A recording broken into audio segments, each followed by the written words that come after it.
En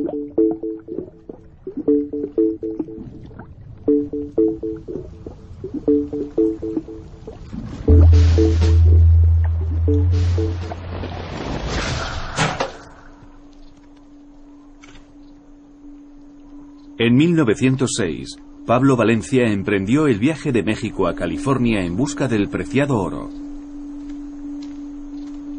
Sobrevivió sin agua durante una semana, 7 días enteros. Después de ser rescatado, narró su experiencia ante la sed. La saliva se espesa. Y al cabo de un tiempo, un nudo parece formarse en la garganta. La lengua se hincha hasta tal punto que dificulta la respiración y genera una angustiosa sensación de estar ahogándose.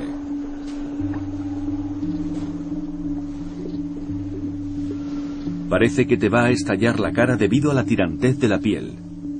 Y mucha gente sufre alucinaciones. Los párpados se agrietan y los ojos empiezan a secretar lágrimas de sangre. Cuando Pablo Valencia fue encontrado, tenía la piel color gris púrpura. Parecía llena de arañazos, pero no había rastro de sangre. Le habían desaparecido los labios como si se los hubieran amputado. La nariz se le había reducido a la mitad. Y tenía la mirada fija en unos ojos sin párpados. Este documental no pretende concienciar sobre la supervivencia del medio ambiente, sino sobre nuestra propia supervivencia. Porque sea cual sea nuestra opinión sobre medio ambiente, política o religión, independientemente de la raza, el sexo o la clase social, el que pase una semana sin beber agua, llorará lágrimas de sangre.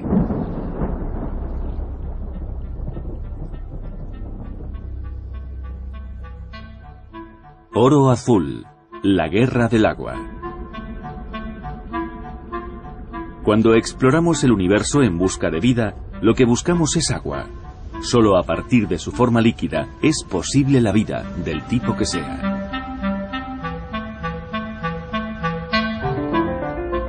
El planeta azul. El único planeta conocido capaz de sustentar la vida. El único planeta conocido surcado por agua. La gestión del agua ha sido siempre un asunto primordial para los humanos. Los egipcios dependían absolutamente del río Nilo. Y los romanos utilizaron técnicas de ingeniería para suministrar agua a sus ciudades. Las antiguas sociedades apreciaban el agua, construían sus vidas en torno a ella e incluso la veneraban como a una diosa. Por una razón desconocida, entre el año 800 y el año 1000, el cambio climático agotó casi todo el suministro de agua del pueblo maya. Los agricultores se vieron obligados a desplazarse al interior de la selva tropical. Pero no había agua suficiente para los cultivos y los árboles. Las selvas murieron. El suelo se erosionó. La humedad del aire descendió. El abastecimiento de alimentos se redujo. Los líderes maya rogaron al dios de la lluvia, pero la estación húmeda trajo muy poca agua.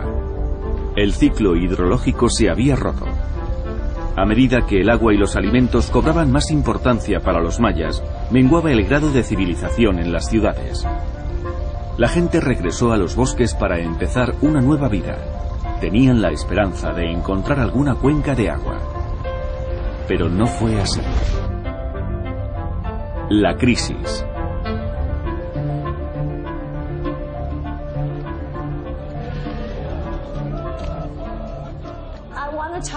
Quiero hablar de la crisis mundial del agua.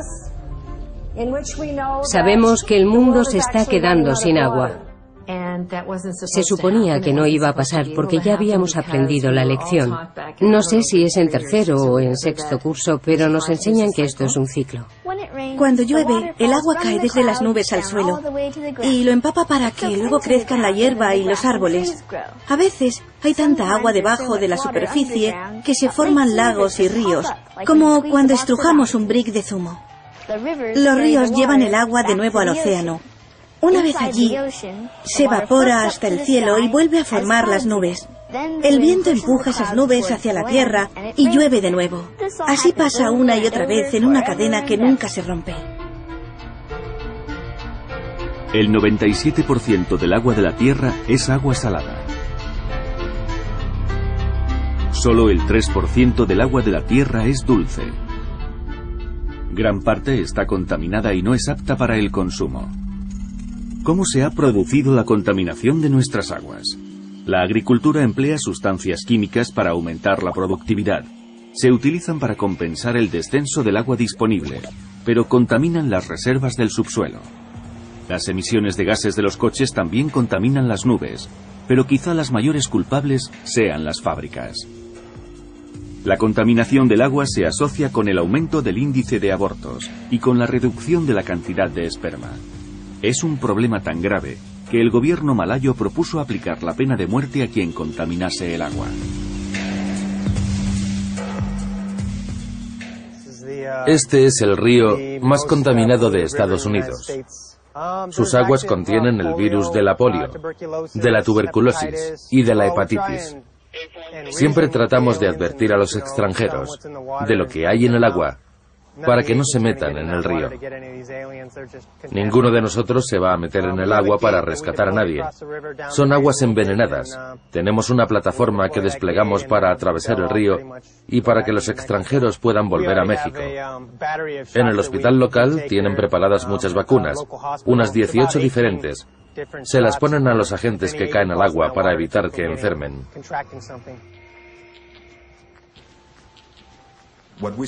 Es un río muy contaminado por culpa de los humanos. El agua apesta como nada que haya olido nunca. Por aquí fluyen unos 25.000 litros por segundo. El río va hacia el noroeste, donde están los campos de cultivo. Y esos productos son los que se consumen después en Ciudad de México. De modo que estamos siendo envenenados. Las aguas fecales regresan a nosotros en forma de comida. Estamos contaminando y agotando las existencias de agua dulce. Estamos consumiendo los acuíferos subterráneos a gran velocidad y no somos capaces de reabastecerlos. Llueve. El agua cae sobre el suelo y se filtra hacia el interior del terreno acumulándose en el subsuelo. Forma así acuíferos o aguas subterráneas. Pero ¿qué cantidad de nuestras existencias de agua se almacenan en el subsuelo? Solo podemos hacer un cálculo aproximado. Por eso el aumento de nuestra dependencia de las aguas del subsuelo es un asunto que merece ser estudiado. En Oriente Próximo también existió una especie de Atlántida, pero que resultó ser real. La ciudad recibía el nombre de Ubar y desapareció sin explicación. Un grupo de arqueólogos descubrió, a partir de la extracción de aguas subterráneas, que se la había tragado el desierto. Y eso es algo que está ocurriendo actualmente en Florida. Socavones gigantes aparecen en el suelo e inmensas cavidades que se abren en la superficie. Los efectos no siempre son tan evidentes como un hoyo o una ciudad perdida, pero regiones enteras pueden hundirse a medida que se agotan las cuencas de agua. Han extraído el resto del agua que quedaba bajo la ciudad. La ciudad se está hundiendo literalmente y las iglesias empiezan a inclinarse. El hombre lleva más de 1000 años ideando formas de aprovechar el agua del subsuelo.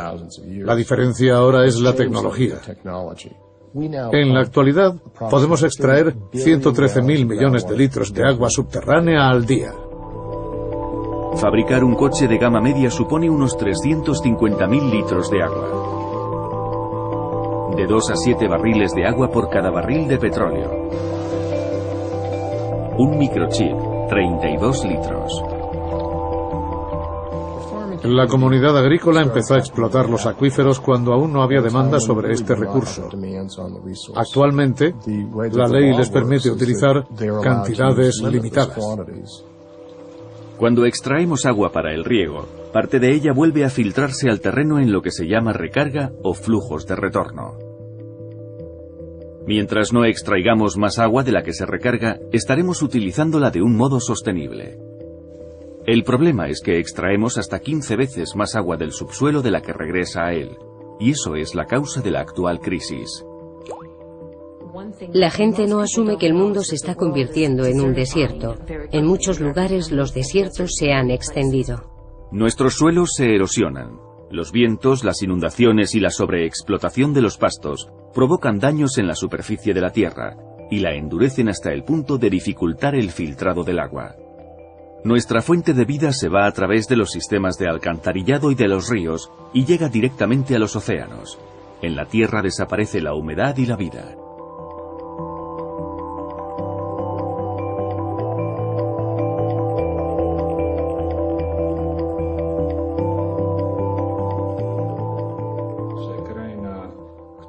A medida que vamos desecando la tierra, su color cambia del verde al amarillo y toda el agua dulce se va acumulando en el fondo del océano. Las inclemencias del tiempo. Mientras el océano es un mundo de huracanes y tempestades, en el interior la tierra cada vez recibe menos lluvia, y las tormentas son tan violentas que solo erosionan más el suelo. Nos enfrentamos a los problemas que nos enseñaron en el colegio, sobre este ciclo del agua que jamás acabaría. Técnicamente esta afirmación es cierta, pero si no puedes acceder al agua, si la extraes de un acuífero y la viertes en el desierto, o si la contaminas, la malgastas inútilmente. Eso es lo que debemos entender. No hay lugar en el mundo donde podamos escapar de esta realidad.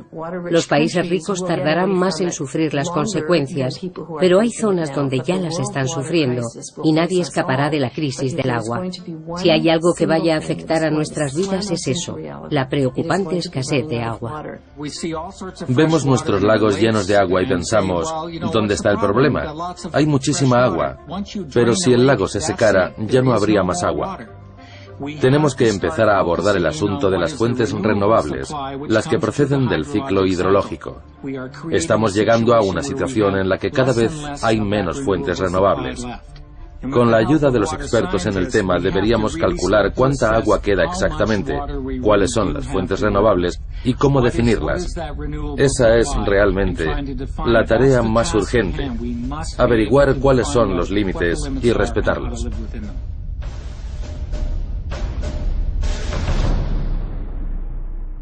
La política.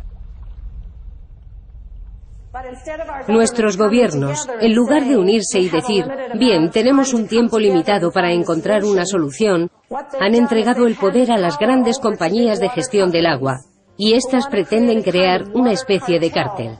Suez, Veolia, lo que antes era Vivendi y RWE Times están entre las 100 empresas más poderosas.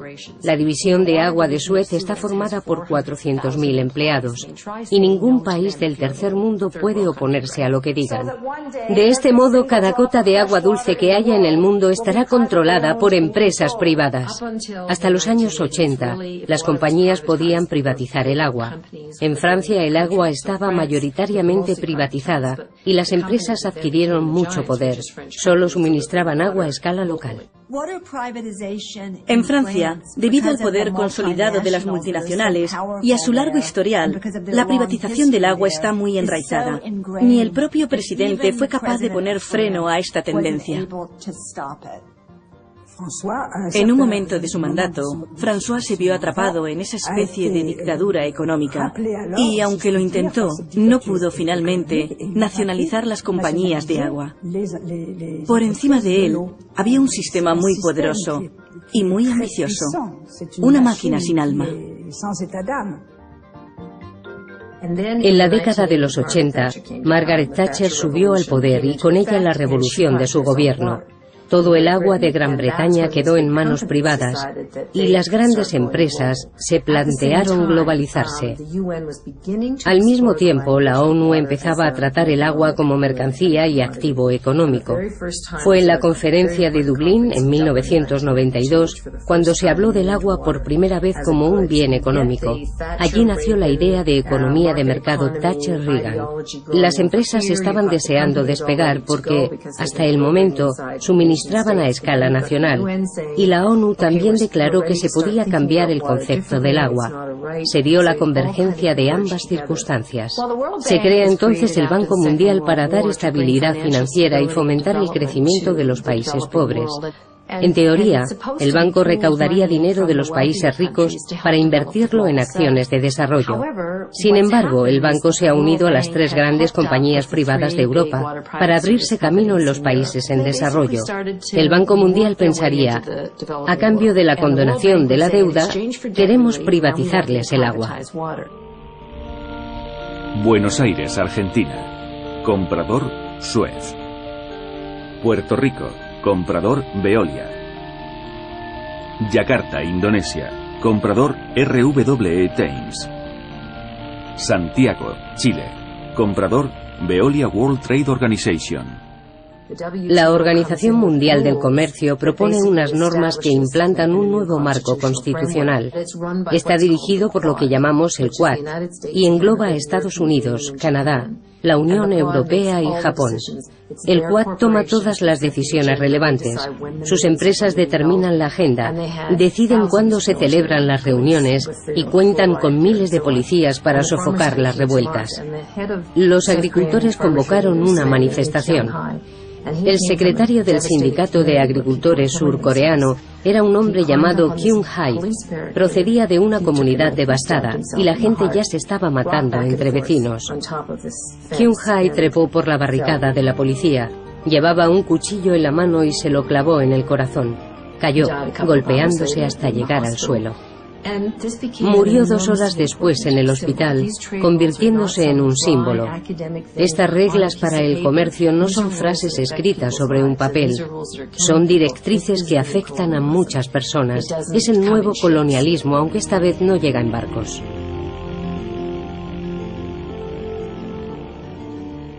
El alcalde de Grenoble decidió privatizar nuestras aguas en beneficio de la empresa Lyonnais de Suez. Por supuesto, todos los servicios públicos son mucho más baratos que los privatizados. No hay un solo lugar en el mundo donde las tarifas del agua no hayan subido. No existía una razón lógica para privatizar un servicio que, hasta ahora, estaba funcionando tan bien. La decisión de privatizar el agua respondía únicamente a fines lucrativos personales. Así compraron al alcalde de Grenoble. No apruebo el control del gobierno en la mayor parte de los sectores. Yo he trabajado para el gobierno federal y para el estatal y conozco el nivel de corrupción que hay. Varios senadores que han sido inculpados en Alaska por casos de corrupción relacionados con el petróleo, pero ¿hasta dónde han llegado? ¿Hasta unos miles de dólares? El problema no es el dinero, es el poder.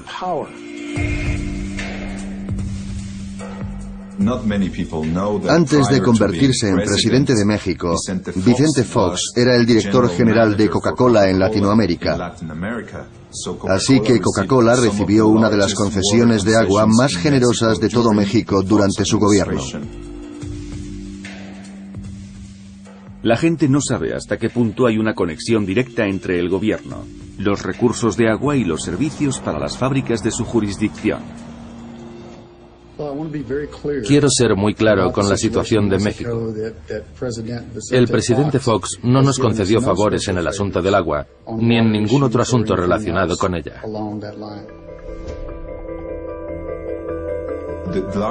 La mayor concesión del gobierno fue para una planta de embotellamiento de Coca-Cola. Utilizaba tanta agua como quería. Podríamos decir en ese sentido que Coca-Cola gobernaba México. Pensemos, por ejemplo, que Wall Street decide que esta es la mercancía en la que hay que invertir durante los próximos 50 años. A lo lejos hay un final, un horizonte que cada vez está más cerca para el petróleo, pero no para el agua. Al menos una docena de empresas cotizan en bolsa y comercian con agua abiertamente en el mercado de valores. Eso no existía antes y ahora está en pleno apogeo. Los cazadores de agua pretenden encontrar una fuente de agua que explotar y que no cueste mucho dinero purificar. El problema es conseguirla y conservarla. Cada vez que cambia el gobierno de un país, los acuerdos vuelven a negociarse. Y cuando se trata del agua, que es propiedad de alguien con quien tienes un contrato, ya no es mercancía segura. La única manera de que sea segura es fabricarla mediante desalinización. Para algunos, depender de la desalinización en el futuro no es una mala opción. Solo los países ricos, el Banco Mundial o las grandes empresas, o la combinación de los tres, podrían construir plantas desalinizadoras. Lo que realmente sucederá es que las grandes empresas se beneficiarán de las aguas contaminadas. No les interesa que los contaminantes dejen de verterse al agua. Pretenden crear un sistema en el que ellos ofrecerán una carísima tecnología para depurar el agua contaminada. El agua es el producto de un proceso, y ese proceso es propiedad de las compañías. ¿Quiénes acaban dirigiendo las plantas de diésel? El agua es fuente de vida, y esas plantas de diésel son la manera de acceder al agua. Pero si recaen en manos privadas o en manos de los gobiernos, entonces ellos controlarán nuestras vidas. El agua es una magnífica inversión. Pagamos por las botellas de agua y podríamos llenarlas gratis con agua del grifo. La diferencia entre el agua embotellada y el agua del grifo es casi siempre insignificante.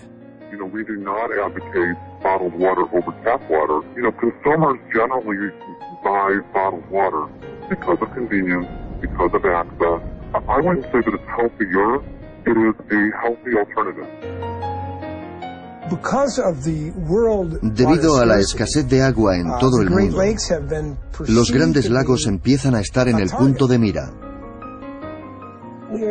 Nos preocupan nuestras aguas. De hecho, yo creo que son nuestras. No tienen el derecho a quitárnoslas. El fallo de nuestro marco legal es que concede los mismos derechos a las empresas que a los ciudadanos. Y sería posible que de pronto apareciera Nestlé y empezara a extraer agua. Todo empezó con una reunión que celebramos en New Haven. Como es lógico, Perrier contrató a un asesor para que analizara todos los efectos de las extracciones, y nos dijeron que no tendría ninguna consecuencia negativa. No pasaría nada, ni habría ningún problema con el lago. Le dije a un amigo de la hidrológica, Tom, nos aseguran que esto no va a afectar al lago. Y él respondió, ese tío no es hidrólogo, es traficante de agua. Nos dijeron que no teníamos nada que hacer contra ellos ni sus asesores, pero empezamos a reunirnos y a invitar cada vez a más gente. Nos quedamos asombrados por la cantidad de gente que vino, vecinos de la zona, agricultores, jubilados. El problema alcanzó una magnitud estatal y exigió la intervención del gobernador competente. Este, que primero apoyó la empresa, tuvo que decirles que los vecinos la rechazaban. Se fueron de Michigan a Wisconsin. En 1892, gran parte del territorio de los Grandes Lagos fue entregado por el gobierno de Illinois a una empresa privada. Cuando el siguiente gobierno subió al poder, revocó la escritura de propiedad. Y en 1892, el Tribunal Supremo de Estados Unidos declaró la zona de los Grandes Lagos un área de dominio público. No podía utilizarse, traspasarse o transferirse en beneficio privado. Esa sentencia sigue siendo válida, igual que en el siglo XIX, y es exactamente lo que sirvió de base para presentar la demanda.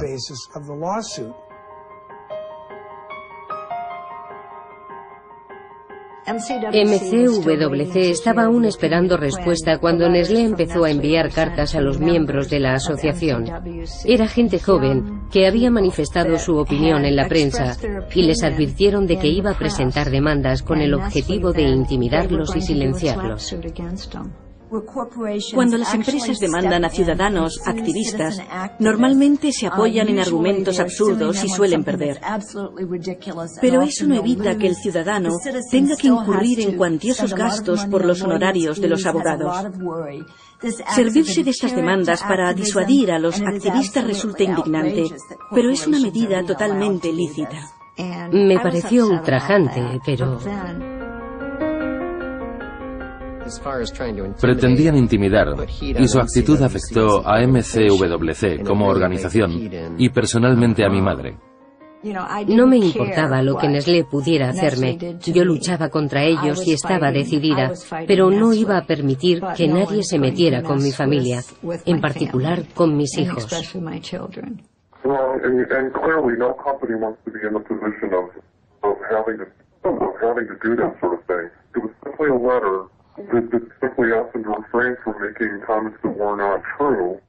Hubo unas 3 o 4 audiencias públicas. Nestlé se mantuvo a la espera. Había prensa, había televisión. Yo solo di mi opinión, o dije verdades basadas en hechos. Así que fue muy duro conocer sus intenciones. Yo pensé, prefiero morir antes de que se salgan con la suya. Entonces Nestlé vino a Harris a hacer una presentación y mi hijo Chris estaba allí. Me llamo Chris Weir. Pensé que lo mejor era defenderme públicamente y cuanto antes. Recibí una carta que decía que yo, Chris Weir, estaba acusado por hacer declaraciones difamatorias y por calumniar. Es muy duro para una madre vivir eso. Bueno, Chris, si quieres contestar brevemente, pero me gustaría que la gente planteara preguntas sobre el proyecto, no preguntas personales. ¿De acuerdo? Todos los asistentes demostraron su indignación. Chris, al final hablaremos de eso si tenemos tiempo. Si no hay más preguntas sobre el proyecto o sobre la política del agua y queda tiempo, trataremos ese tema. No me contestaron entonces, ni tampoco más adelante. La demanda nunca se llevó a cabo. Fue una táctica intimidatoria. El juez dijo que si el nivel del agua disminuía, estarían cometiendo una ilegalidad. Y allí se terminó todo. Al menos eso creíamos. Pasó cerca de un año hasta que se celebró el juicio.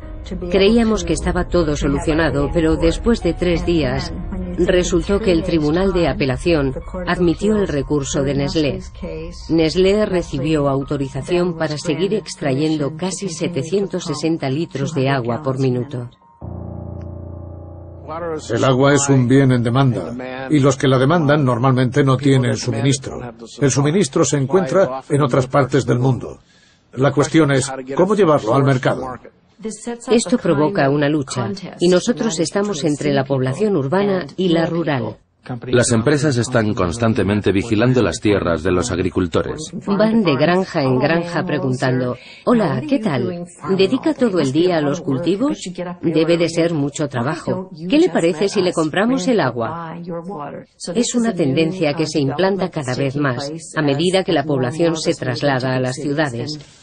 El agua suele proceder de los campos donde se cultiva nuestro alimento, una práctica realmente torpe.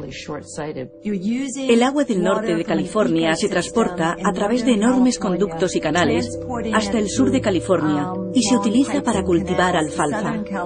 La alfalfa se transporta en barco a lugares como Japón y allí se emplea para alimentar al ganado, sobre todo al buey de Koo.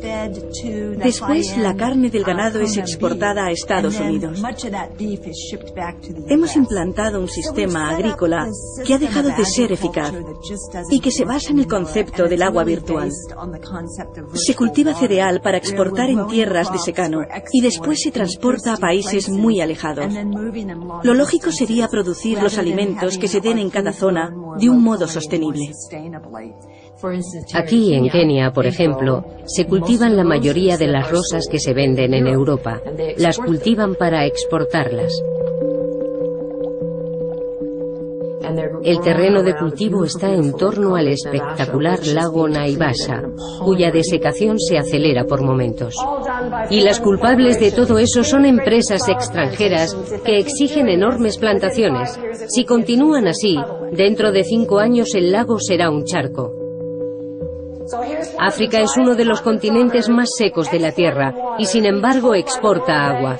El Banco Mundial les obliga a exportar agua para pagar su deuda.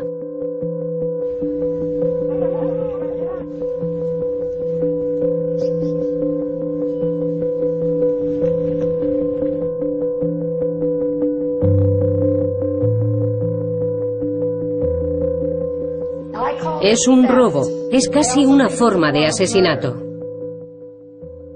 Joan Thorpe Ruth era realizadora de documentales y fue nominada a los Oscar. Como conservacionista de la riqueza de África vivía en Kenia e invirtió grandes esfuerzos por salvar el lago Naivasha. Joan estaba durmiendo cuando sus asesinos rompieron la ventana más próxima a su cama. Ella se despertó y trató desesperadamente de protegerse con las mantas y de enfrentarse a los 3 hombres. Los hombres dispararon sus rifles de asalto AK-47 desde el otro lado de la ventana. Dejaron la habitación destrozada y las cortinas llenas de agujeros. 2 balas alcanzaron a Joan en la pierna, otra en la cadera. Joan se arrastró hacia el baño para tratar de detener la hemorragia con la manta, pero murió desangrada. Allí donde un río que fluye en libertad, las compañías ven una fuente de ingresos, una materia prima que explotar, como si se tratara de petróleo. Ya se está consolidando la nueva generación, la de las guerras del agua.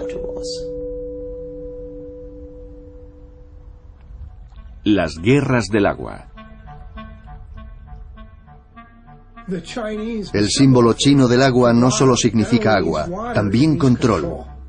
En mi opinión, eso tiene un significado muy profundo, porque saber controlar el agua es ahora la base del poder. La palabra rivales deriva de la palabra latina ribus, río. Los rivales eran pueblos situados cada uno en una orilla. Y cuando la tecnología avance, podrán extraer agua de la atmósfera, sacarán agua del cielo y desaparecerán las nubes, nos las robarán. New techniques for controlling the weather are being tried. When conditions are right, rain is made to fall by seeding clouds with dry ice or silver iodine.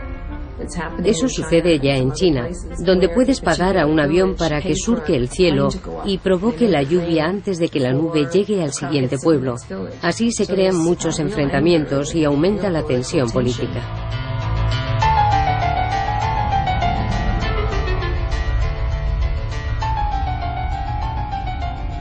Y el caso de California es peor. Los Ángeles forma parte de lo que yo llamo civilizaciones hidráulicas, como Roma, con sus acueductos. Pero entonces el acueducto más grande medía casi 100 kilómetros. Ahora el más largo, que yo mismo he medido, recorre casi 2.300 kilómetros desde la fuente de agua más lejana de Los Ángeles hasta la ciudad. Además, Los Ángeles no se ha planteado cuál debería ser el límite. No les interesa que exista. En Los Ángeles viven 18 millones de personas. Si tuvieran que depender del agua de la zona, solo podrían vivir 3 millones. La primera medida que tomarán en Los Ángeles será reducir la agricultura y acabar con las granjas. Y cuando el sistema se agote, la civilización desaparecerá.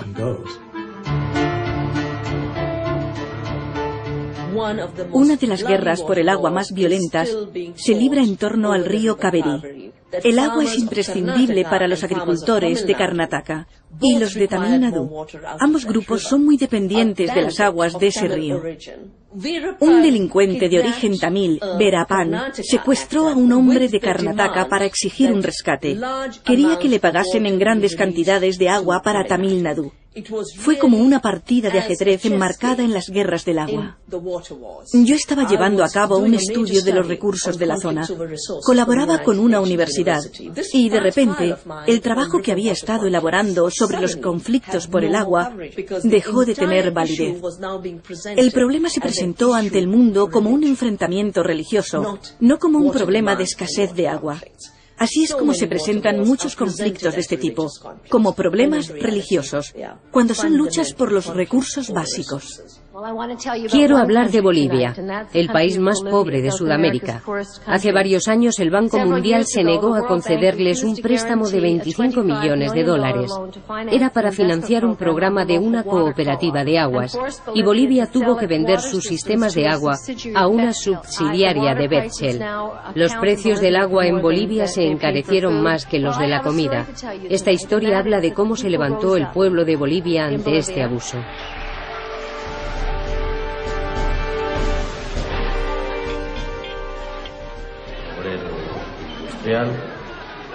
Y cuando en Bolivia se privatizó el agua, la gente, nosotros no podíamos conseguir que un empresario privado, un inversionista transnacional, podía apropiarse del agua.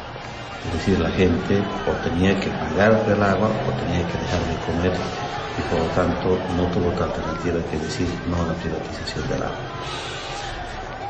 Una rebelión popular, una forma organizativa de multitudes de gente, que desde los campesinos hasta los vendedores de las calles y empezamos una resistencia. El gobierno sacó al ejército y a la policía para garantizar la seguridad jurídica de la empresa, garantizar las utilidades y las ganancias de la compañía. Es curioso, el Banco Mundial ha impuesto este tipo de control y adquisición en muchos países en vías de desarrollo. Los servicios sanitarios, la educación, el sector de la energía, las minas. Pero cuando se trata del agua, algo se remueve dentro de nosotros y aunque no hayamos protestado en otras ocasiones, lucharemos por nuestra agua. Asociados a una abierta complicidad de los gobernantes en ese tiempo en Bolivia, que inclusive se privatizó el agua de la lluvia, es decir, que se prohibía a la gente el acumular el agua de la lluvia. Así comienzan las guerras civiles, cuando el ejército trata de controlar a los disidentes locales, enfrentados a las compañías internacionales. ¿A quién protegen? Su pueblo no tiene agua y ellos protegen a los inversores extranjeros. Más de 100 heridos de bala, numerosos detenidos. Civil, hubieron más de 20 francotiradores que mataron e hirieron a la gente. Hugo Daza, un adolescente de 17 años, fue asesinado de un tiro en la cara.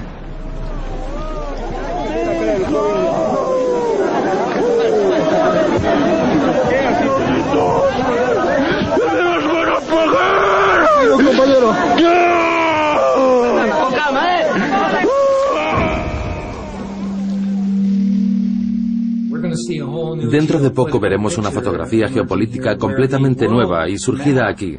El mapa mundial se rediseñará y se reescribirá. Ya se han definido las áreas donde el conflicto será potencialmente más intenso, en los próximos 10, 15 o 20 años. Las áreas más ricas en agua de todo el mundo, ahora mismo, Brasil, Canadá y Rusia. Estas superpotencias empiezan a tomar posiciones. La energía derivada del agua es la garantía para su futuro y para su seguridad militar y comercial. Ellas mismas se están dando cuenta de que deben garantizarse esas futuras fuentes de agua. Estados Unidos está realizando maniobras de entrenamiento militar en la zona de los Grandes Lagos y 80 administraciones de pueblos cercanos han solicitado al gobierno que las suspenda, pero no tienen intención de hacerlo. Yo me impliqué en este asunto en los 80. Canadá estaba negociando un acuerdo de libre comercio y el agua se incluía como un bien. Se acordó que en un periodo de 2 a 5 años, el agua de Canadá llegaría desde el norte del país al medio oeste estadounidense por un acueducto. ¿Quién lo sabía? Querían trasladar esa agua a un megacráter en las rocosas para convertirlo en una especie de inmensa reserva. Nadie se levantó en nuestro país contra Estados Unidos para reivindicar nuestra agua. Estados Unidos consideraría esa protesta muy grave, tanto como si colocáramos misiles a lo largo de la frontera con su país. No tolerarían algo así. En el nuevo marco internacional, donde el agua recibe el mismo trato que el petróleo, la protección de ese bien se garantiza a través de la defensa militar. Parte de Brasil se asienta sobre uno de los acuíferos más grandes del mundo, el Guaraní. Se trata de una de nuestras principales fuentes de agua dulce en el futuro. Recientemente, Estados Unidos ha establecido una base militar justo en la frontera con Paraguay. Como saben, en Estados Unidos también se enfrentan al problema de la escasez de agua, de modo que este asunto cada vez adquiere más importancia en su agenda de política exterior.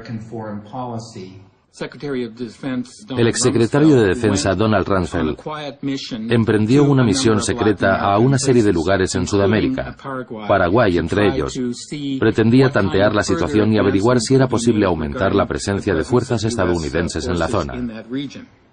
Poco después de la visita de Rumsfeld, unas 500 fuerzas especiales se asentaron en una base militar de Paraguay.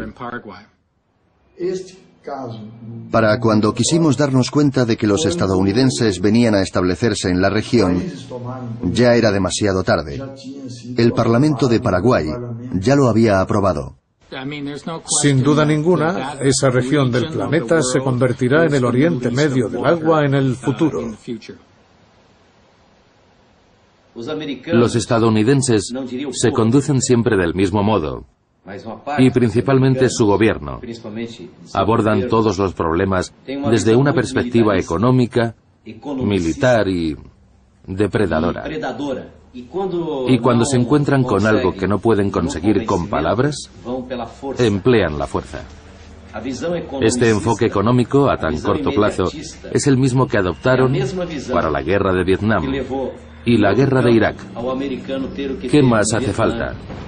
¿Acaso no han aprendido aún la lección? El camino hacia adelante. Hace unos pocos días, el gobierno boliviano echó a patadas a Bechtel del país.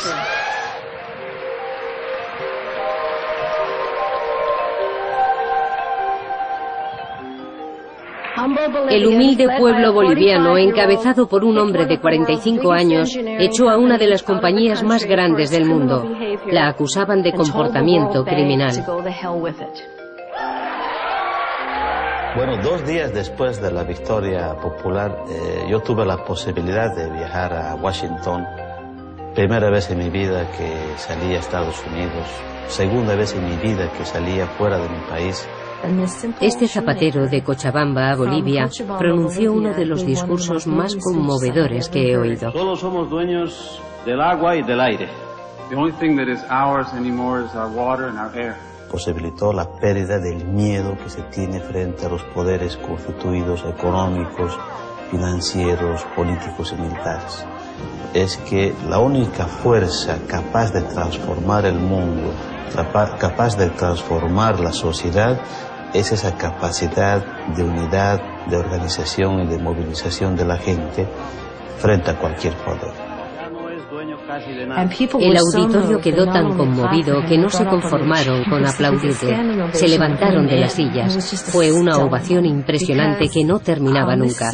Fue un momento estelar porque venía de una escabrosa historia, una historia real. Nos estamos quedando sin agua y no tendría que ser así. Pero aún no es demasiado tarde. La Tierra tiene un poder de recuperación increíble. Su capacidad para renovarse es asombrosa. La mejor manera de luchar contra la privatización del agua es garantizar el acceso de todo el mundo al agua. De ese modo se elimina la necesidad de comercializarla. A pesar de lo que digan las grandes compañías, la solución es muy sencilla: devolver el agua a su ciclo natural y dejar que la tierra se irrigue con agua de lluvia. Nosotros estamos ofreciendo una solución muy sencilla y muy barata. Todos los años invitamos a jóvenes y voluntarios a un campamento de verano. Pasan aquí cerca de 2 semanas y son un gran apoyo para nuestra asociación. Vienen entre 100 y 400 personas que se dedican a construir pequeñas presas de madera en los arroyos y preparan los abrevaderos para acumular el agua. Esperamos que con eso nuestro planeta amarillo vuelva a ser verde.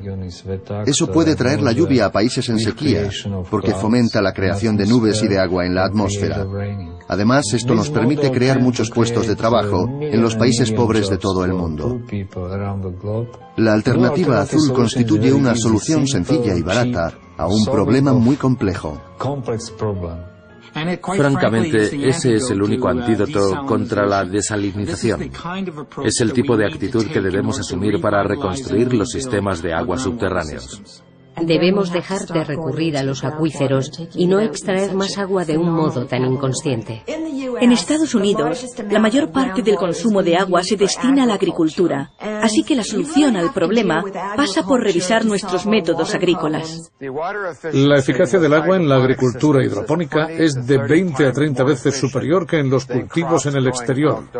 Este sistema consiste en verter el agua directamente en la base de la planta a través del goteo o microirrigación.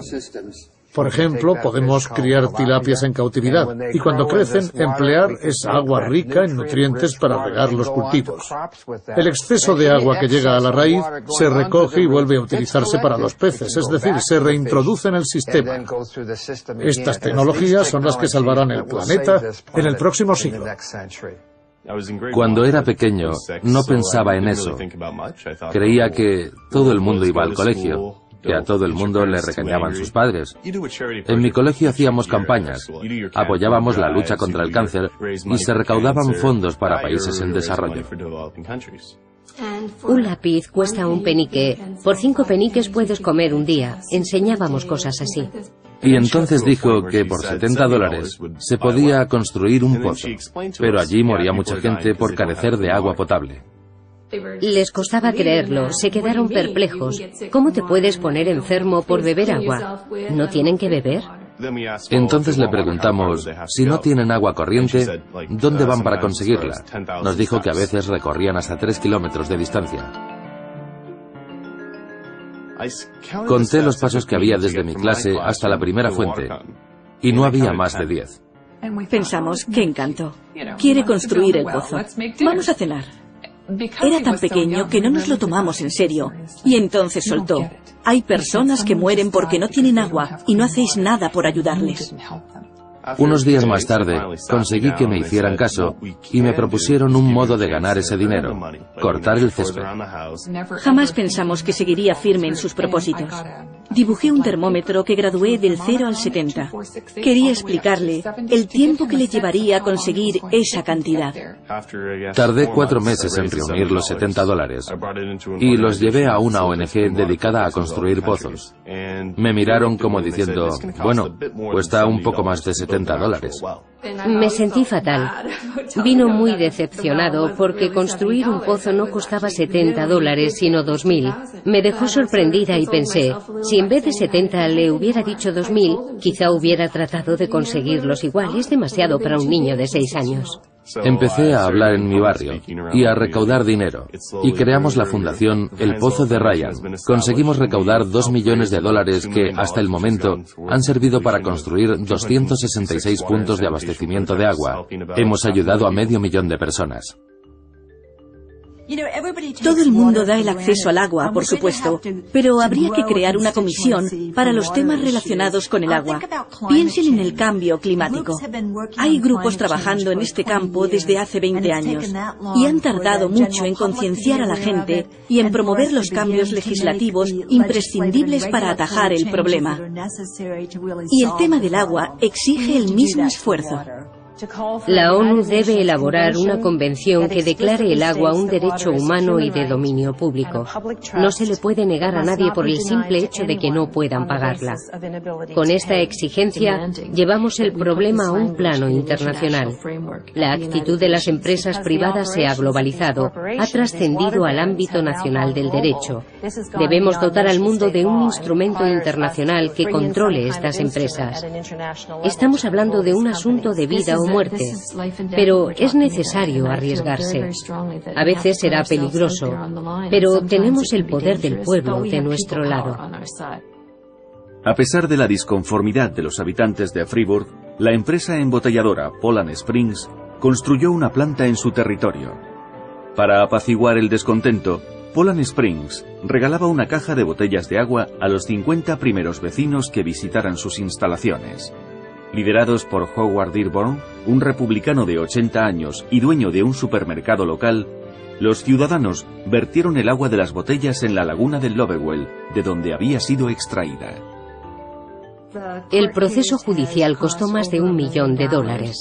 Hemos aprendido y hemos desarrollado nuevas formas de recaudar fondos, pero deben comprender que somos ciudadanos normales, vivimos día a día, y esto es algo muy complejo para nosotros. No sé si habrá algún activista dentro del grupo. Cuando procedes de las bases, los legisladores no te ven como un activista. Creo que esa es la ventaja, lo que tenemos a nuestro favor, porque no pueden acusarnos de estar todo el día protestando. Seguramente lo que resulte de esto ya no nos afectará a ninguno de nosotros porque estaremos muertos. Pero luchamos por nuestros hijos y nuestros nietos. Y si no hacemos algo para salvar la situación, ¿qué quedará? Lo importante es que esa gente está ahí. Republicanos, demócratas, todos están unidos y eso es admirable. Porque si el dinero empieza a ser más importante que el agua, ¿a dónde llegaremos? Después de aquello, el alcalde de Grenoble fue sometido a juicio y condenado a una pena de cárcel. Nos hemos creado enemigos muy peligrosos. Pero como decía mi madre, la gente fuerte tiene enemigos fuertes. La protección del agua no solo debe producirse a escala gubernamental ni a escala global. Nosotros, como pueblo, debemos proteger el agua del siglo XXI. ¿De cuánta agua dispongo? ¿Cuánta me pertenece? Deberíamos saber eso, igual que sabemos el nombre de nuestra ciudad.